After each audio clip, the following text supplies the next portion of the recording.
Are you calculating depreciation by using a template like this? Now watch this.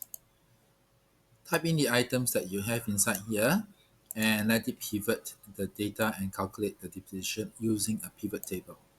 Watch this. Computer 2, depreciation cost is say $5,000. Zero value useful life is, let's say, 1 year.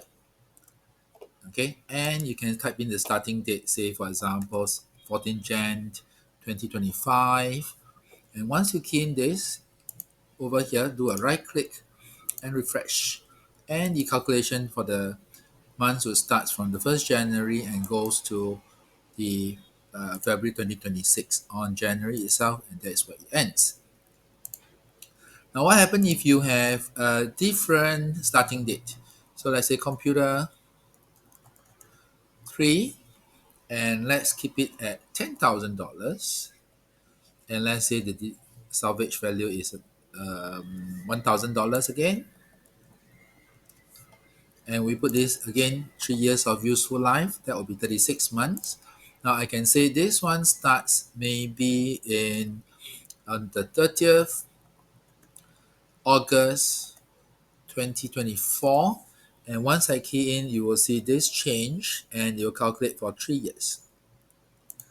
So click here, right click and refresh, and you see computer 3 will come out with $3,000 of depreciation, and open up here, you will see that it starts with 2024, that is behind here. So let me do the sorting.